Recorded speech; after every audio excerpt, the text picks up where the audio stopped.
Sitting in prison gives you a lot of time to think about your own stupidity. However, I thought of nothing but hatred. I reflected on hating my boss, my soon-to-be ex-wife Carol, and hating myself for being so damn stupid. My name is Michael Arnold, and when I say that, I was stupid. I mean stupidity. I was stupid. Like that ignorant husband who didn't know his wife was cheating on him. And she cheated on him with the person I hated most in my life, my boss Jacob Sanders. I was also stupid because I didn't know that this traitor was pregnant with his child. Foolishly, I thought the child was mine. I think my wife's pregnancy is what sparked the conversation. Honey, we need to talk. I guess I should back up a bit and explain everything. Oddly enough, my current problems began in first grade. I first came to know and ultimately hate Jacob Sanders when we were in first grade together. We've been enemies ever since he made fun of my freckles. This was the first of many fights. It ended in a draw when the teacher separated us. I had a bloody nose and he had a black eye. For the first 8 years of school, Jacob and I fought on average about 3 times a year, with third grade being the worst. We had 7 fights. However, in 8th grade, we only had 1 fight, for a good reason. I wanted nothing to do with Jacob and tried to stay away from him, but he wouldn't leave me alone. For some reason, he was jealous of me and constantly tried to outdo me. He tried to get better grades than me in each of our classes. He was better in science and literature. I was better in math and history. In other subjects, we were approximately the same. In sports, Jacob was a good athlete, but I was a little better. However, if I played a sport, Jacob would play the same and try to beat me. The fighting stopped, as I said, after 8th grade, when Jacob realized he couldn't beat me. Then he started trying to embarrass me or get me into trouble. Because of him, I was almost expelled and arrested while we were in school. It was during my sophomore year that someone broke into the school and painted the hallways. The authorities found my student ID next to an empty can in a trash container. The only thing that saved me was that the day before, I noticed my ticket was missing from my wallet and reported it.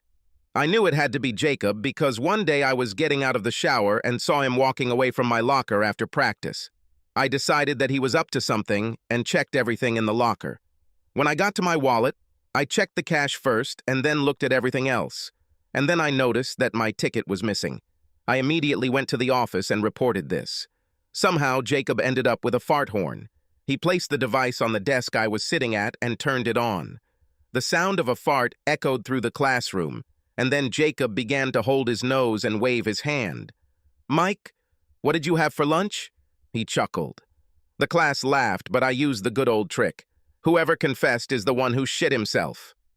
The class erupted in more laughter, prompting Miss Wormwood to warn us that if Jacob and I continued to disrupt the classroom, we would end up in detention. The fact that the teacher laughed at Use and then scolded Use made Jacob furious. He blushed but didn't say anything. Besides the fact that Jacob was trying to get me expelled and possibly even arrested, his attempts were more annoying than anything else. By and large, I didn't care that he was better than me. Other than the usual teenage insecurities, I was quite comfortable with who I was. However, there was one area that concerned me, and that was the girls. We were both pretty cute. However, Jacob's family was wealthy, which gave him an advantage over the girls at school. In the 11th grade, he got his own car, and it was not an old jalopy. His parents bought him a BMW Z4. The car cost $50,000. How could I compete with her? As it turns out, I was attractive enough to get my share of dates. On the other hand, Jacob dated cheerleaders and crowd girls. I reasoned that they were out of my league anyway, so I didn't care. However, he was not satisfied with his brilliant success with the girls. He should have tried to rub my nose in his success. If I dated a girl more than once, Jacob would jump in and start dating her. And it didn't take long for her to leave me. But even then, for the most part, I didn't care. I wasn't close to any of the girls, so if they wanted to date Jacob, it wasn't a problem for me. However, there was one girl that I really liked. Her name was Sandy Springer, and she was smart, funny, and beautiful. So when I started dating her, I took her to out-of-the-way places so Jacob wouldn't know I was interested. After several months of dating, we decided to date together. I thought that If Sandy wore my ring, then I was safe. Remember, I mentioned I was stupid. I was stupid then too. Prom was approaching, and I decided that Sandy and I would go together. I should have asked her straight away, but I'm not sure it would have done any good. Anyway, after I bought the tickets, I mentioned it to Sandy at lunch.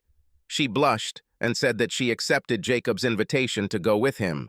Then I demanded and received my ring back. Then he left Sandy crying in the cafeteria. I didn't talk to her anymore. I was so angry at Sandy that I wanted to rip someone's head off. Instead, I saw Pam Taylor, captain of the cheerleading team, and Jacob's supposed girlfriend. Under normal circumstances, I would never have dared to approach her. "Hi, Pam," I said cheerfully. "How are you?" "I'm fine. What about you, Michael?" she answered. Pam was great, and she wasn't stuck up. "I'm fine," I said, deciding that I had nothing to lose. "Tell me, would you like to go to prom with me?" "That's very kind of you," she replied kindly. "But I'll go with Jacob." "Oh," I pretended to be ignorant. "I must have misunderstood because I just heard Jacob ask Sandy Springer." "I guess I misunderstood." "Yeah, forget what I said. I'm sure I misheard." I left Pam flustered and talking to herself. I later found out that he and Jacob had a big fight. He may have stolen Sandy from me, but I ruined his romance with Pam. It wasn't completely satisfying, but it was better than nothing. But later that day, things got much better. "Michael," Pam called out to me as I left the school. "Hi, Pam." I continued to feign innocence. "I'm sorry I upset you then." "Don't talk nonsense, Michael." Pam's eyes narrowed. "I found out that you were dating Sandy, and that bastard Jacob stole your girlfriend." My ears were burning red. "I found out. Yes, I'm sorry. I was just trying to get back at Jacob. I'm sorry you got caught in the crossfire. Are you seriously planning on taking me to the ball?" "Well, little bear," I began to say, "don't worry about it. Yes, I will be very happy if I can take you to graduation." "Good, because I want payback," Pam said. "And if you play your cards right, it could be a very memorable evening." The prom was a real event for me. Not only did I get the opportunity to ask the most beautiful girl in school to the prom, but she made me feel like a prince. Pam was all ears. I enjoyed the expressions on the other guys' faces. They couldn't believe she was there with me. And Jacob, I don't know what he thought was going to happen, but it definitely wasn't his girlfriend dating me. I think Jacob thought Pam might go to prom as one of the football players' dates, but definitely not with me. His eyes almost popped out of his head when he saw us enter the hall. Throughout the evening, he tried to get between Pam and me. He tried to get her to leave me and sit at his table. Pam blew him off. He asked her to dance many times, but Pam didn't give him the chance. I felt really bad for Sandy because she realized that Jacob was using her. Eventually, Sandy burst into tears and asked her parents to take her. I still feel a little bad, but she made her choice and had to live with it. After the ball, Jacob was still trying to get Pam away from me. I was smart enough to know that I was playing the role of Cinderella, and by tomorrow, Pam would most likely be back with Jacob. But today, I was going to play my part to the end, and that led me to a local motel, where I had sex with the most beautiful girl in school. When I dropped Pam off, she gave me a big kiss and told me what a great guy I was. I went home floating on a cloud. But as I expected, by the following Monday, Pam and Jacob were a couple again. Still, I smirked at Jacob every time we passed in the hallway. Graduation arrived, and most of us headed off to our colleges. I was sad to leave my hometown and scared of the unknown, but I didn't regret leaving Jacob forever, or at least that's what I thought. I was accepted into Georgia Tech while Jacob was going to Harvard. Of course he was going to Harvard. His grandfather had a building there named after him. I did well at Georgia Tech, majoring in software engineering, and it was at a party during my freshman year that I met Carol. I won't bore you with the details of how we courted, fell in love, and got married. To tell the truth, I think that in the beginning we were more like good friends than truly in love. Needless to say, our history was not that memorable, and even now none of this matters. What I will say about Carol is that she was smart. She studied business at the University of Georgia. I liked her because she was not only smart, but also funny and very friendly. However, Carol was not super beautiful. She was pretty, like the girl next door. Truth be told, Carol couldn't compare to Pam, but she was about as beautiful as Sandy. For some reason, we clicked. We got married 3 months after graduating from university, and during the 5 years of marriage, I considered us quite happy. Although at the time of our marriage we were more friends than lovers, by the 3rd year of our union I was completely in love with Carol, and I think she was just as in love with me. We even talked about starting a family. Little did I know that my wife kind of rushed into it and started it without me. Right after graduating from school, I got a job at Zaba Security Software, a small startup company. I graduated at the top of my class, so I had my choice of jobs. The 2 brothers from Zaba sold me on the promise that I would be on the executive floor and make a fortune. However, don't get me wrong, the company was doing very well. The firm prospered and we did quality work for some very large companies. I was also paid a tidy 6-figure salary. Our job was to find security holes in the company's software and plug them. Our reputation grew, but then the brothers decided to pay us off. To my surprise, we were acquired by a company roughly the same size as Zaba, and that's when my problems began. About 3 years after I started working at Zaba, Carol wanted a new job. It so happened that Zaba was looking for an office manager. Carol applied and was hired. I was a little worried that we would both be working for the same company, but at first everything went well. We went by car and had lunch together. We worked in completely different departments and areas, so we rarely saw each other during the day. We drove to work together, kissed and went to our departments. If we were both free, which was most often, we would have lunch together and go home at the end of the day. Everything was fine until everything went wrong. I was a senior programmer, which meant that I worked on projects myself and monitored the schedules of the other 8 programmers who reported to me. But my main responsibility was to fix any problems that my team couldn't handle on their own. Fortunately, there were few such problems, which meant that our customers were very happy. Our workspace was the size of half a basketball court. We called it bullpen and worked mostly at standing desks. The room was filled with all kinds of computers, servers, interfaces, and printers. We had almost all the computer equipment you could want. We took pride in making our customers' systems as secure as possible. In the 5 years I've been with the company, we've only had one complaint where a customer's system was hacked, but we traced the hack to one of the company's employees. It disabled most of the software we had installed. This employee was not very smart, but he gave us a sleepless night. In addition to the 9 of us, we had an administrative assistant, Kimberly.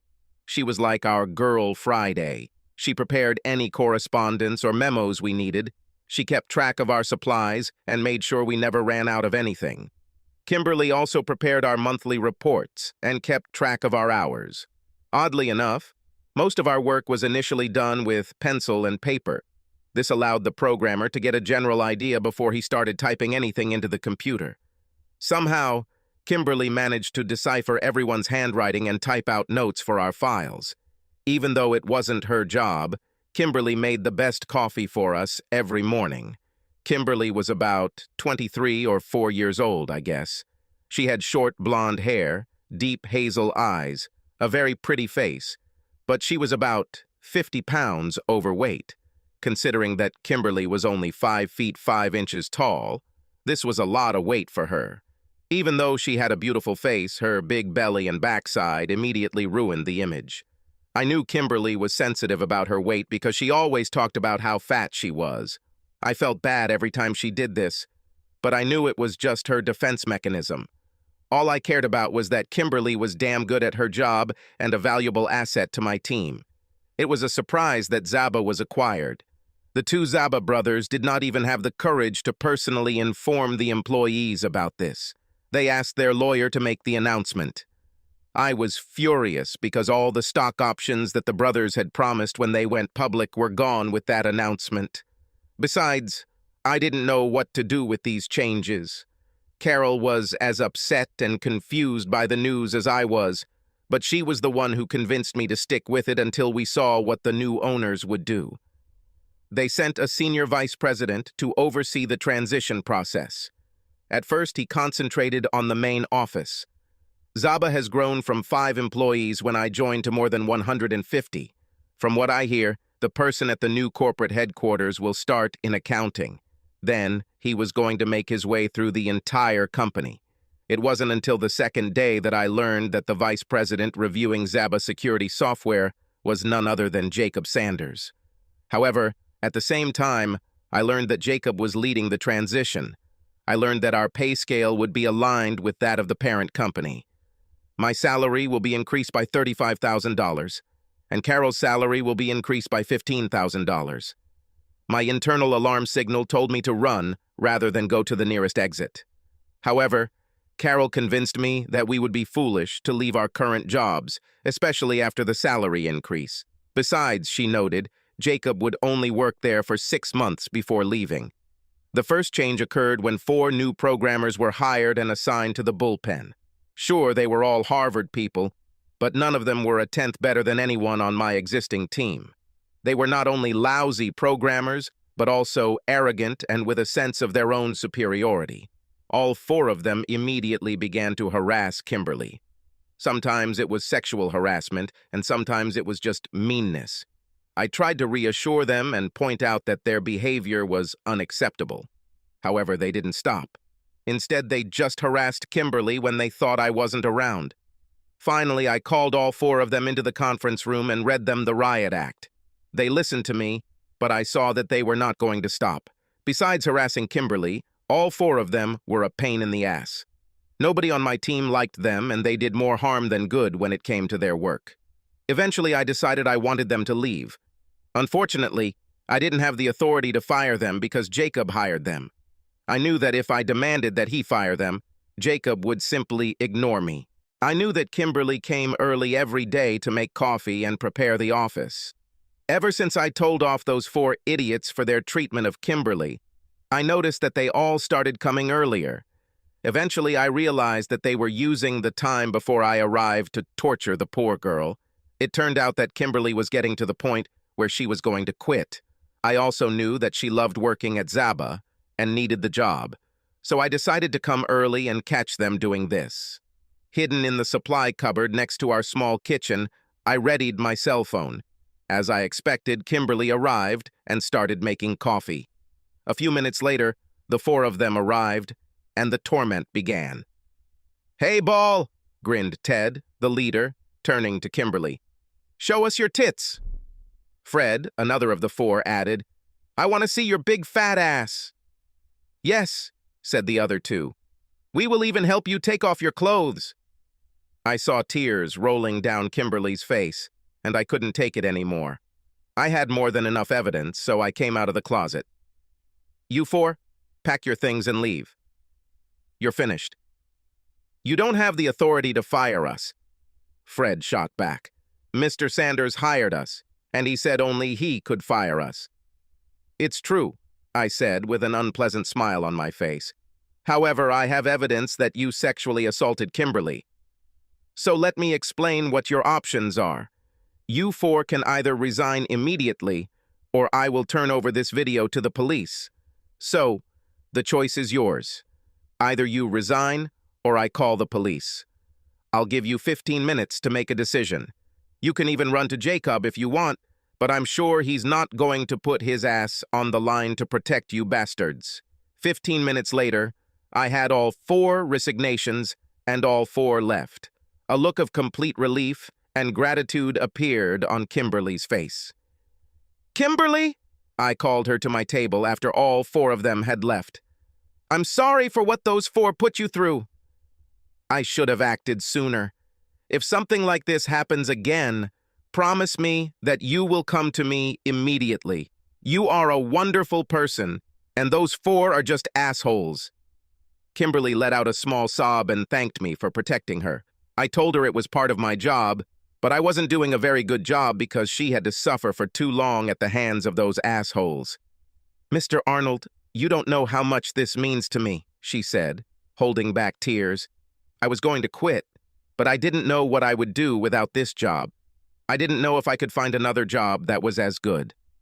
Again, Kimberly, I'm so sorry you had to put up with this garbage. I see that you are upset. If you want to take a day off, I will make sure it does not count toward your personal days or sick leave.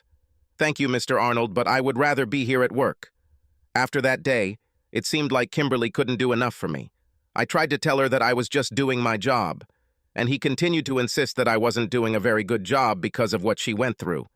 Of course, I was called into Jacob's office as soon as he found out that I had forced his programmers to quit. I want these programmers hired again, he demanded as soon as I crossed the threshold of his office. This won't happen, I said decisively. I have evidence that these 4 assholes sexually assaulted and abused an administrative assistant in our department. If you want to hire them back, go ahead. But I can guarantee that a lawsuit will be filed against all 4 of them, the parent company and you. I don't think your bosses will think too highly of this. Jacob looked at me, but then smiled and relented. He tried to pretend he didn't know all the details, but that evening I realized that he was lying. Carol came home and chided me for being an asshole to Jacob. She thought I was a jerk for threatening our boss. At that moment, I should have known what Jacob was up to because my gut screamed, danger. But when everything returned to normal at home, I brushed off the incident. At the end of the day, I still believed that Carol loved me and only me. If I had listened to my intuition, I might not be in prison now, but I was stupid and allowed Jacob and my wife to lull me into a false sense of well-being. And for 2 months after the merger, nothing changed between Carol and me. I found out that the company that acquired us was called Unity Software. They were about the same size as us, but they worked mostly on government contracts. Zaba gave them the opportunity to enter the commercial market. And no, Jacob's father did not own the company. His family's fortune was made in the production of pipes and wires. However, Jacob's father sold the business while Jacob was still in college. I could say a lot of nasty things about Jacob, but I can't say he's incompetent.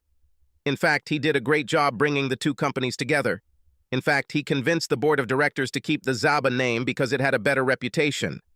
I didn't know that Jacob had completed his job of merging the 2 companies in 8 weeks. After that, he began to seduce my gullible wife. Like Sandy at school, Jacob was able to win over Carol. Despite my warnings about him, Carol seemed fascinated by the asshole and kept talking about what a great job he was doing. I kept warning her about Jacob, but she just said I was jealous. In her 4th month, Carol announced that she was pregnant. I was in 7th heaven. However, our sex life began to decline. From 3 times a week, it was reduced to once every 2 weeks. I put it down to Carol's pregnancy. Then our lunches together stopped, and finally Carol stopped commuting with me to work. The culmination of all this was the conversation. One morning, Carol stopped me before leaving for work. I was a little surprised to find that she was still at home, since lately she had been leaving at least an hour before me. "Michael, we need to talk," she said, inviting me to sit on the sofa. I sat down as I was asked, not realizing that we had to discuss something so important early in the morning.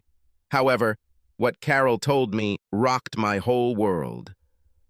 "I'm sorry to tell you this," Carol said, her eyes hard, "but I fell in love with Jacob, and he fell in love with me." I looked at her for a long time. As I studied her face, I realized that she had no regrets. Finally, I exploded.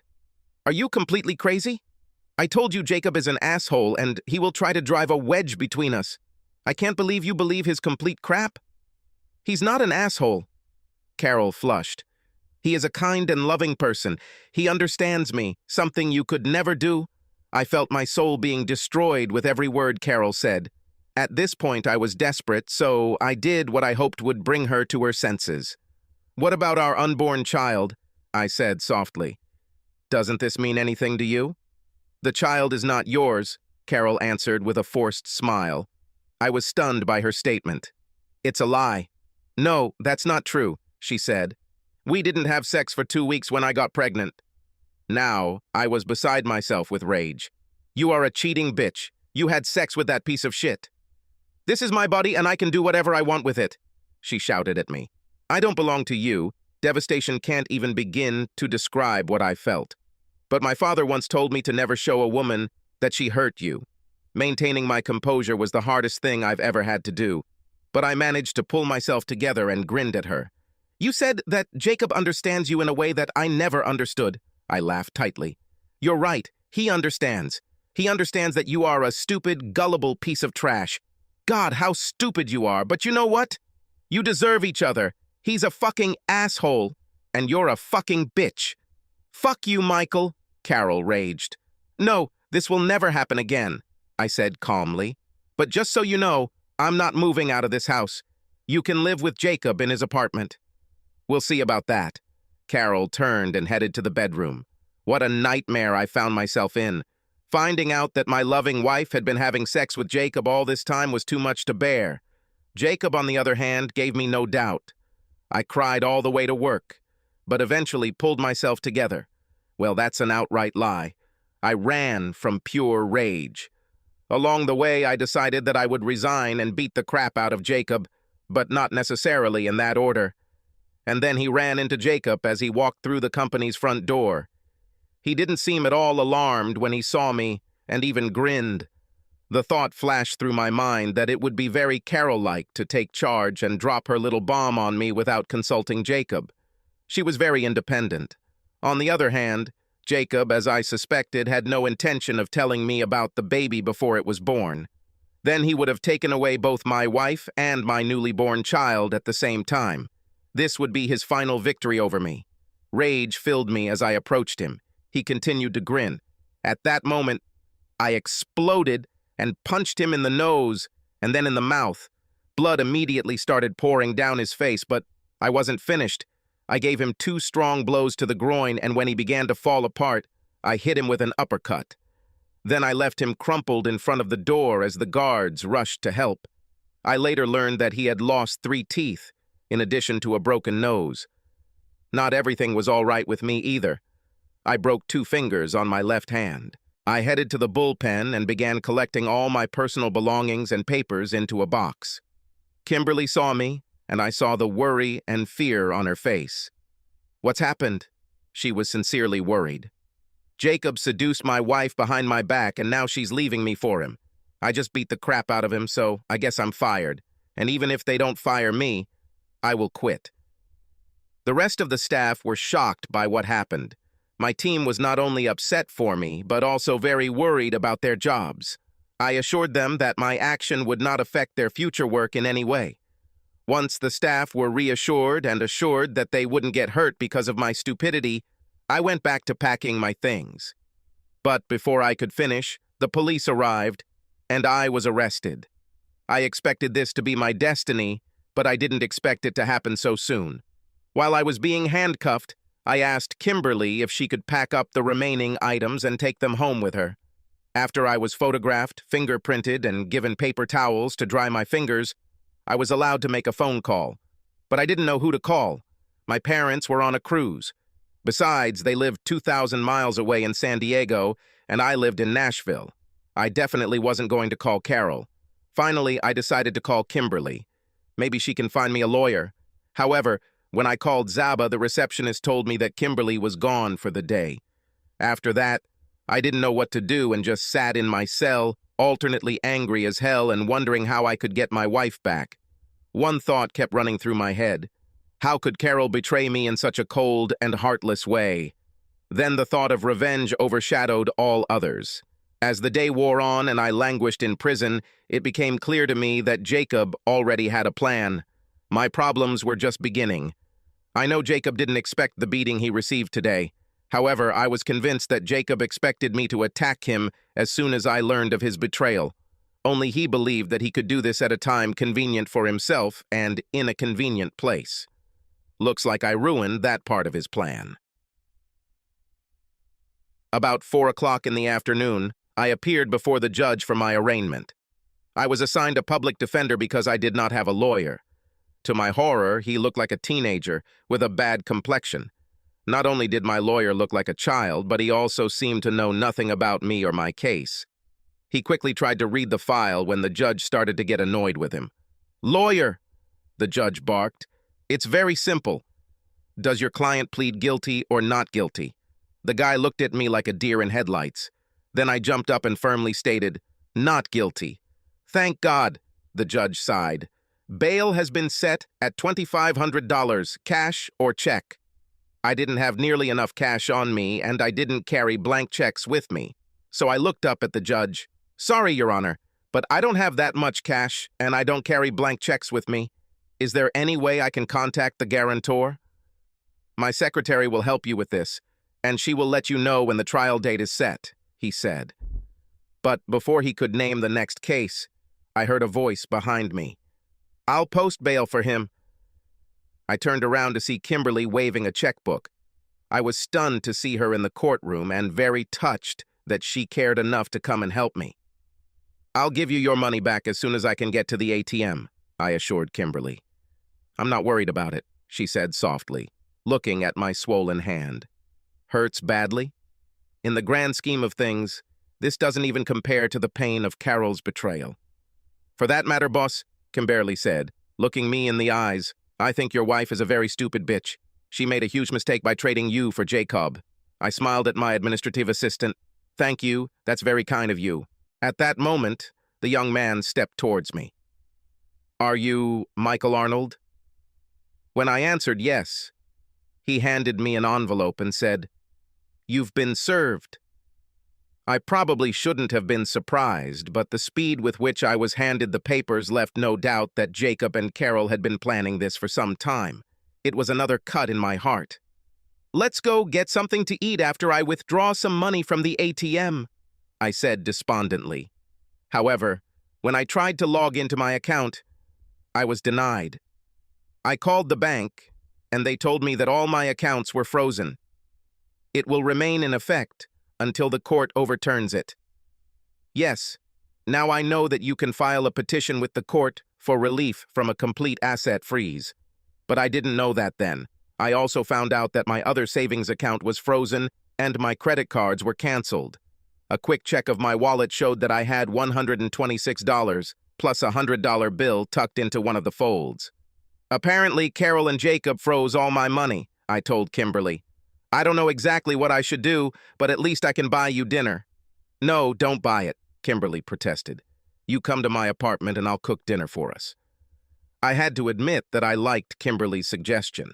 It didn't make sense for me to spend what little money I had on lunches. We stopped at Zaba, picked up my car, and I followed Kimberly to her apartment. I couldn't believe how helpful this woman was to me. After all, she was just a work colleague. I was going to pay her back every cent and more as soon as I got my finances sorted out. At dinner, I felt really bad. Not only that, but 2 of my fingers hurt like hell. I put ice on them as soon as I got to Kimberly, but they still hurt. After watching me writhe in pain, Kimberly finally pulled out a packet of Percocet she'd bought for a root canal. I took 1 tablet, and after half an hour, the pain subsided significantly. However, I was not in good company. "They really did a trick on me," I complained. "I'm completely spoiled, taped up and tattooed. Now I can't even think about revenge on Jacob or Carol because it will come back to me like a boomerang. But someday, I'll pay these 2 bastards back in full."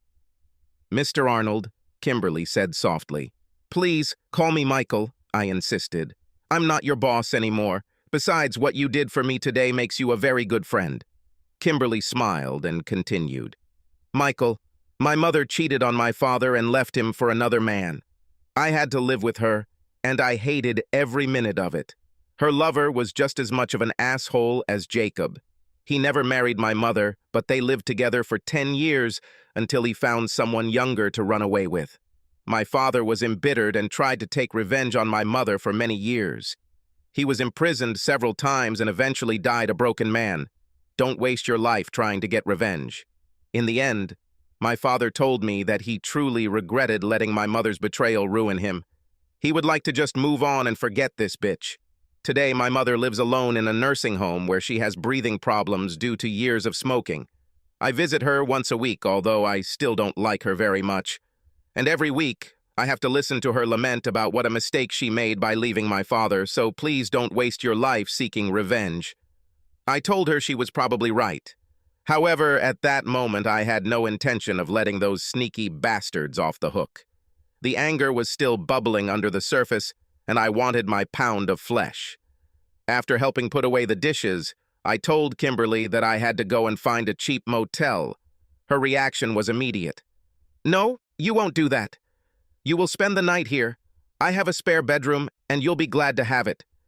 "Kimberly, you were the only ray of sunshine in the hole that became my life. I can't force myself on you anymore." "First of all, this is not an imposition," she insisted. "Secondly, if you sleep here, I can go to work tomorrow and find out what's going on." Again, Kimberly made a lot more sense than I did, so I accepted her invitation. Around mid-morning the next day, Kimberly called me to tell me that I had indeed been fired. She then told me to turn on her computer and type out an email instructing HR to send my latest check to her address.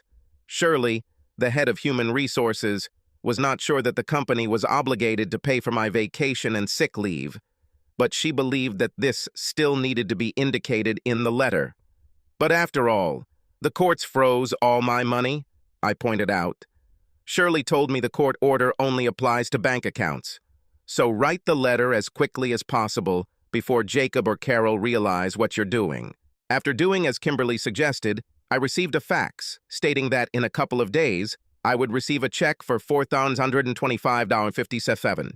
The fax also stated that they should check state law to determine if the company must pay vacation pay or sick leave.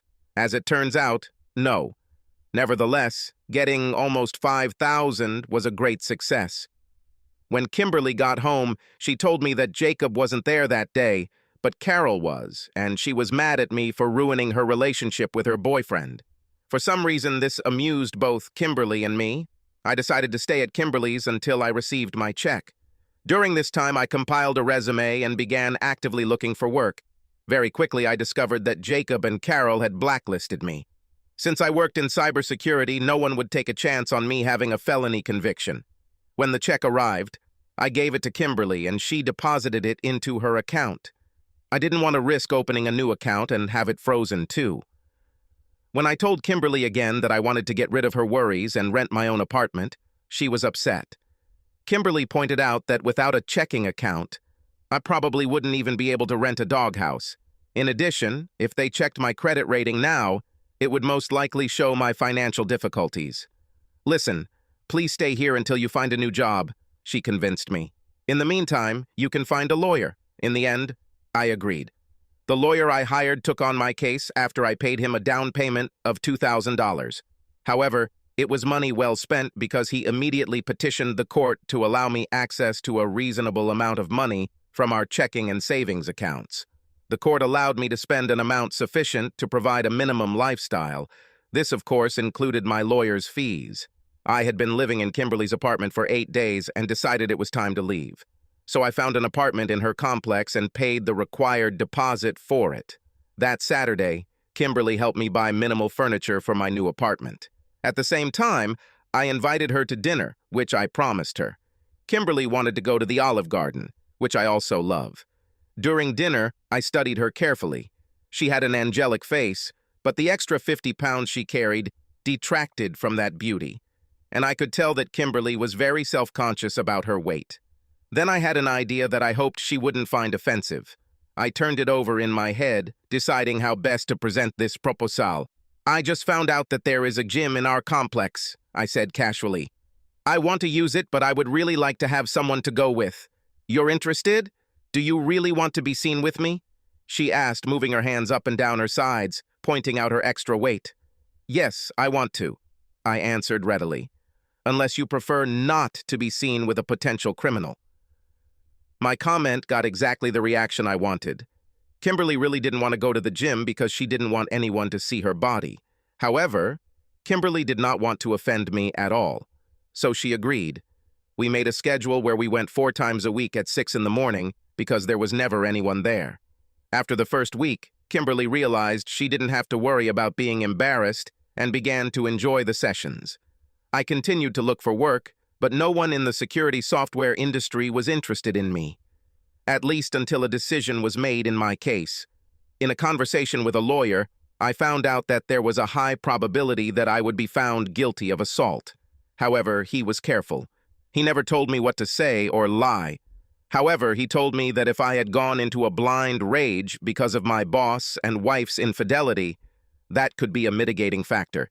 And if I cannot remember what actually happened, the court, of course, will have to take that into account. On the day of the trial, Kimberly took time off from work and came with me. I really appreciated this support. When my lawyer learned that Judge Parker would be the presiding judge, he convinced me to request a closed court hearing. In this case, the judge makes the decision, not the jury. My lawyer explained that this would make the judge happy, and besides, Judge Parker hates cheaters. The prosecutor presented 3 witnesses to the alleged attack. They talked about what they saw and heard. My lawyer cross-examined them, forcing them to admit that they did not see the fight start or hear me threaten Jacob. They couldn't even say categorically that Mr. Sanders didn't throw the first punch. Jacob was then called to the stand where he told his story. Naturally, Jacob went into detail about what was described as an unprovoked attack. Jacob categorically claimed that he did not throw a single blow, and then listed the injuries he received. My lawyer asked him a question about his relationship with my wife. Jacob lied and said they were just friends. When asked about the child my wife was carrying, he told the judge that, as far as he knew, it was mine. When Jacob left the podium, he grinned at me as he returned to his seat. I was the only witness the lawyer called for my defense, and all he did was ask me to describe what happened that day leading up to the alleged attack and what I remember about the incident. I told her how my wife had surprised me this morning by telling me she was divorcing me so she could marry my boss. I was especially shocked when my wife told me that the child I thought was my own was actually Jacob's. I explained that she was the love of my life, but she threw me away like an old pair of shoes. I then told the judge that I remember seeing Jacob at the door and him smirking at me. After that, I lied and said I didn't remember anything until I was at my desk throwing things into a box. The prosecutor tried to confuse me with my memories. He kept trying to revise the chronology of events. The truth was that I was so furious that morning that I had no idea of the time. And the more he questioned me and tried to get me to indicate specific times and actions, the more obvious it became that I did not remember anything. He then asked me if I really thought the court would believe that I had no memory of the attack. I told him that on the way to work I had a headache and saw flashes of light, which was actually true. I repeated that all I remember was Jacob smirking at me. He then asked me if I knew for sure that the child my wife was carrying was Jacob's. I told him that all I could tell him was what my wife said. Carol was not in court because no one bothered to subpoena her. My lawyer told me that he thought my wife would be a wild card that he didn't want to touch. I believe the prosecutor felt the same way. After my speech, the judge retired to his chambers to consider the verdict, but returned 10 minutes later. "It is clear to me," said Judge Parker, "that Mr. Arnold was betrayed in the most cowardly and shameful manner. I believe that this blow to his nervous system led to serious mental disorders. I believe that Mr. Arnold was temporarily insane, and therefore I find him not guilty." "It's outrageous," Jacob growled from his seat, causing Judge Parker to slam his gavel down hard, threatening to hold Jacob accountable for contempt of court. The sight of Jacob, his face red with anger, made me happy. Jacob's victory over me just took a small hit. However, I wanted to take revenge on him so badly. However, having just avoided jail time, I had to put any thoughts of revenge on hold for the foreseeable future. Besides, I had no idea how to hit them back. Outside the courtroom, Jacob was waiting for me. The thought came to me to try to push him to attack me. But I wasn't sure how this would turn out, so I just called the bailiff. "I shouldn't be closer than 150 meters from this man, but he's stopping me from leaving." The bailiff looked at Jacob and told him to move on. Jacob shouted over his shoulder, "This is not the end yet. I'm going to sue you." This bothered me, so I asked my lawyer, "Yissy, can he sue me?" "Any person can sue anyone else." He smiled, "But his case is weak. But if you really want to pull the rug out from under him, don't accept anything other than an offer to pay for his medical expenses that weren't covered by insurance." I did so in a letter addressed to his office. Jacob did not respond or file a lawsuit. The evening after the trial, it had been just over 9 weeks since Carol dropped that bombshell on me. Although I was still seething with hatred, the victory in court lifted my spirits a little, and I decided to invite Kimberly to dinner. I also had some exciting news to share with her. Kimberly and I agreed to meet at a small Italian restaurant. That evening, she had to work a little later because things weren't going well in my old department. Nothing serious. They were just getting used to my absence. Anyway, when she arrived, she looked great. Kimberly was still overweight, but it was obvious that she had lost weight, and the dress she wore was very flattering. I stood up and kissed her on the cheek. "Wow, you look great. You've lost weight, haven't you?" Kimberly beamed. "Yes, I lost 15 pounds. Sorry, I didn't notice earlier, but you're wearing those oversized sweatshirts and sweatpants. Anyway, like I said, you look great." The restaurant was small and cozy. This was exactly the place that couples choose for a date. But I didn't think of it as a date. It was just a meeting between two close friends. "I asked you to have dinner with me today because I wanted to celebrate my victory in court, and I have news. I found a job." "This is wonderful," Kimberly rejoiced. "Who will you work for?" "Sable Security from Jacksonville, Florida," I answered. "I didn't know they had an office here," Kimberly said with concern. "No, I'll have to move to Jacksonville." And he was completely surprised when the light went out in Kimberly's eyes and tears began to roll down her cheeks. "Actually, I thought you'd be happy for me," I said, confused. "I'm glad you got a job," Kimberly said as the tears continued to flow. "But you'll be 600 miles away from me. Kimberly, remember you told me not to let my wife's betrayal consume me with hatred?" She nodded. "Now I understand that the only way to do this is to put some distance between Carol and me and let time do the rest." "I understand," Kimberly said, wiping her eyes. "I'll just miss you. I really enjoyed having a friend." "Hey, I'm just a phone call away," I said, trying unsuccessfully to cheer her up.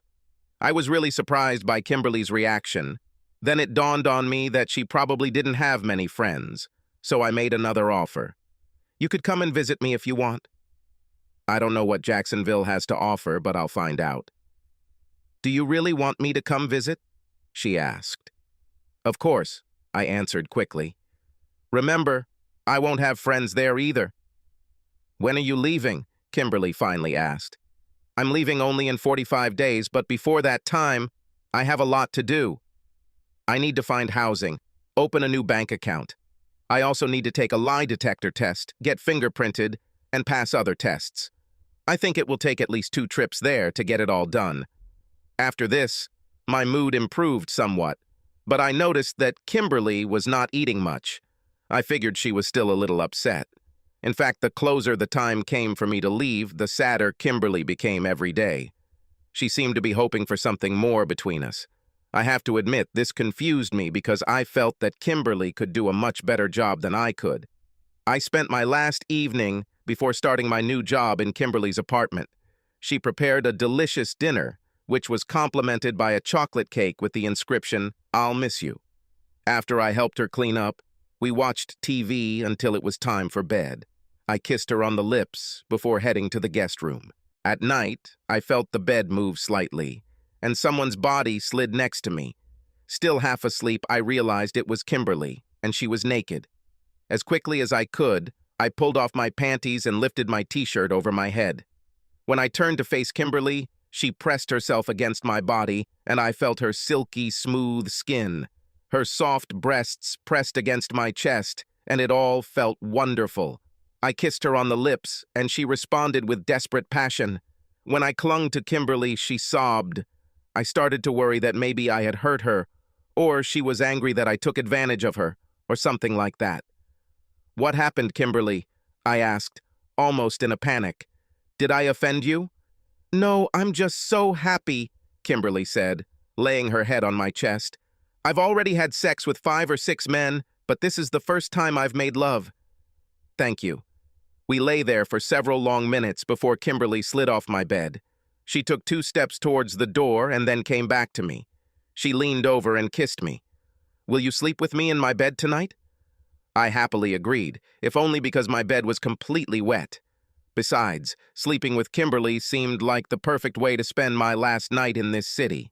After breakfast, I checked my car one last time to make sure I had everything.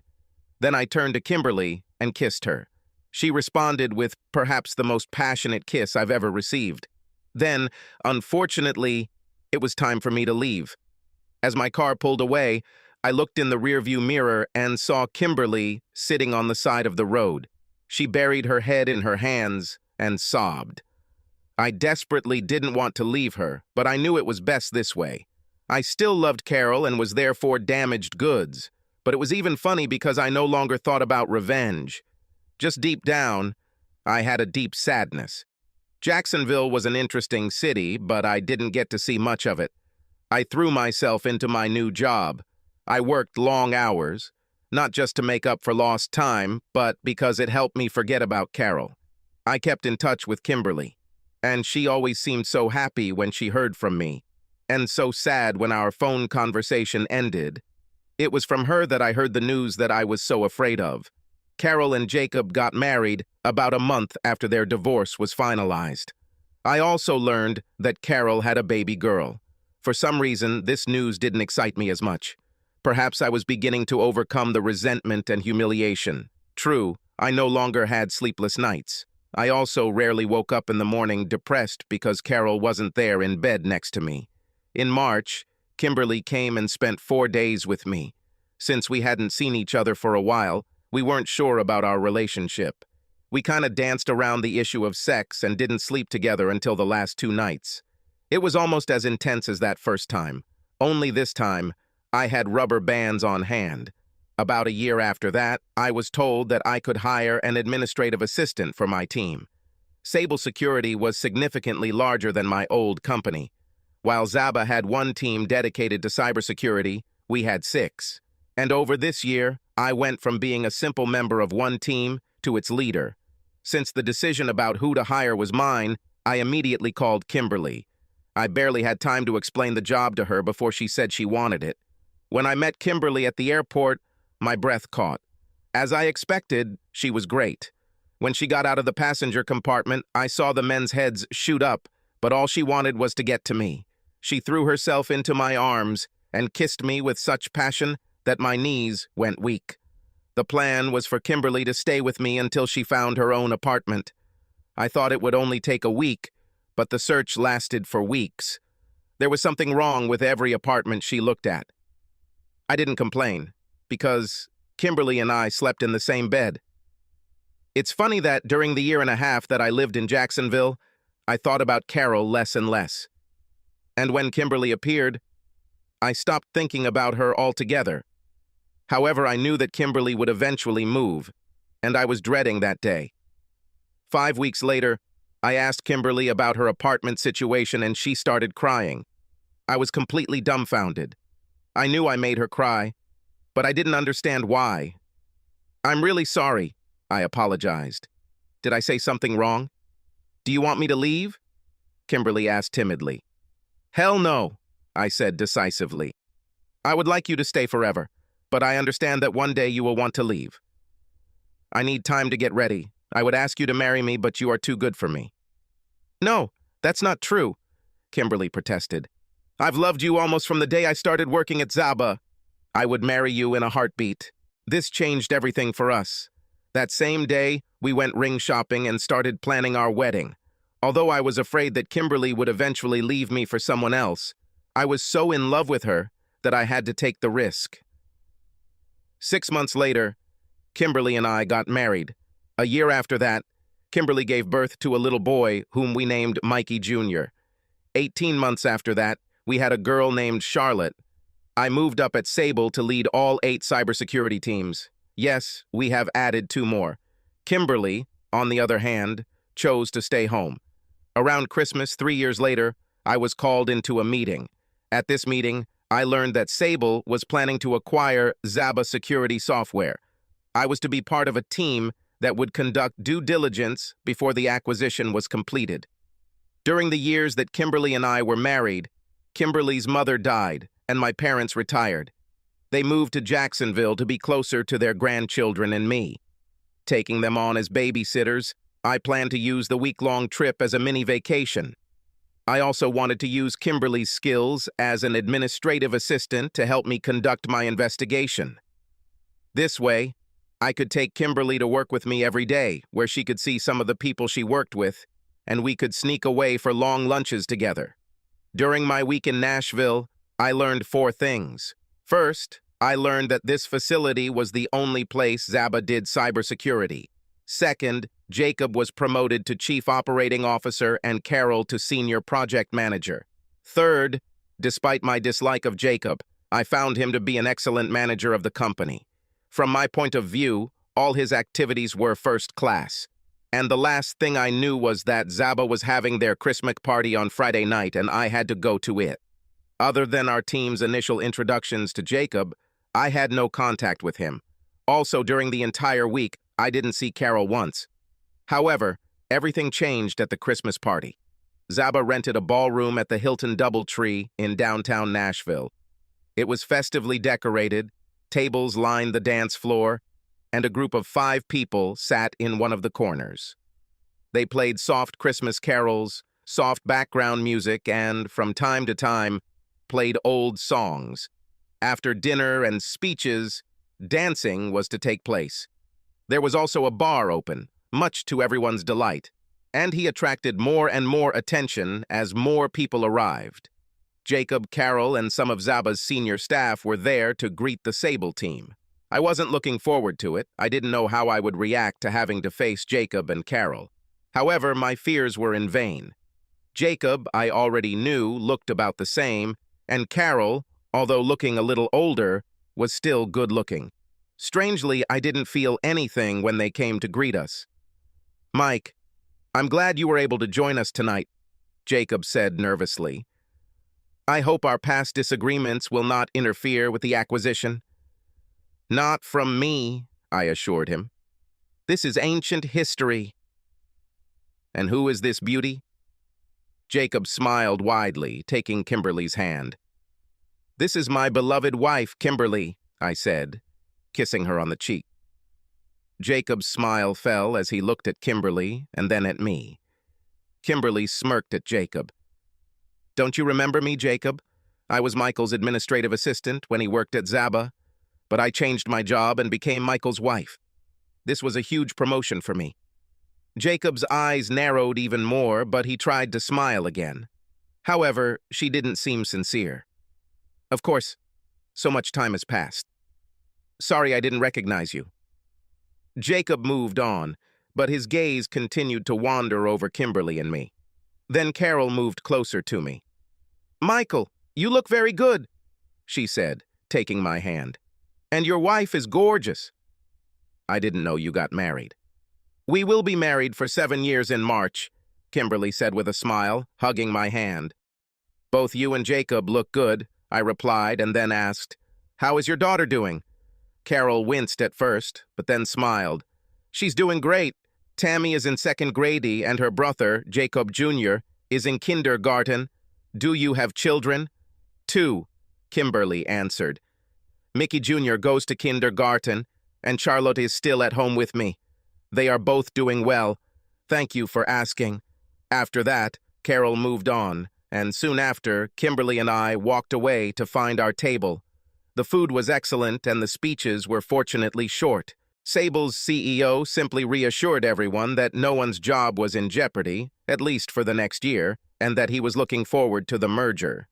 When dinner was over, the music started, and Kimberly and I did a few laps around the stage. I think today's young people have missed the boat when it comes to dancing. Slow dancing with your loved one is such an intimate thing. It can connect 2 people in much the same way that sex can. One evening, I felt a tap on my shoulder. I turned around and saw Carol standing there. Kimberly turned to see who I was looking at, and her eyes narrowed as she realized it was my ex-wife. Carol smiled sweetly at Kimberly. "Can I ask your husband to dance?" Kimberly looked at me and then smiled at Carol. "Only if you remember where to return it." I took Carol out onto the dance floor, and we danced in silence for about a minute. "Michelle, I just want to apologize to you for what Jacob and I did back then," she said, with sincere remorse in her voice. You didn't deserve any of this. But when I found out that I was pregnant with Jacob's child, I realized that everything was over between us.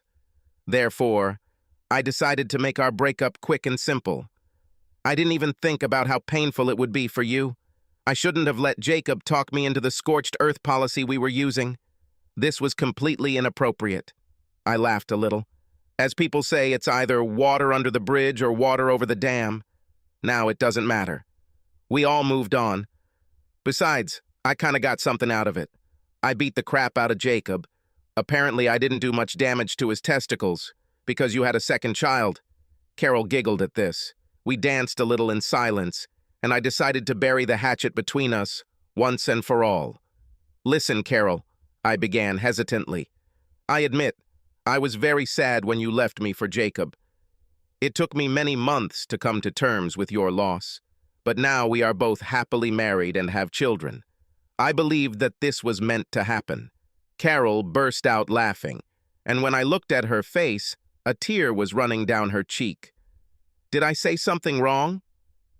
Carol just shook her head. No, Michael, you didn't say anything bad. It's just not what you think.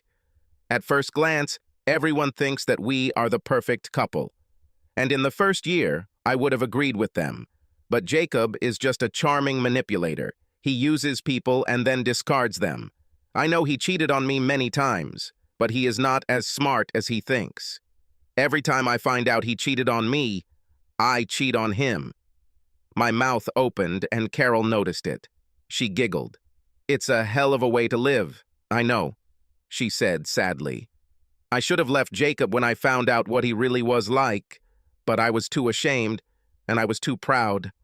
Michael, I'm glad you found happiness, but I will always regret leaving you. You and my children are the best thing that ever happened to me. We continued talking until the song ended. Carol then walked me back to my table and thanked Kimberly for letting her borrow me. As Kimberly and I danced our last dance that evening, it dawned on me that her advice years ago had been proven correct. If I refused to move on from Carol, she could very well be my undoing. It's probably true what they say. When God closes one door, he opens another. When I lost Carol, I was completely devastated. But then God allowed me to find Kimberly. And I can't even imagine life without her. So, what did you and Carol talk about? Kimberly finally asked. Is she trying to win you back?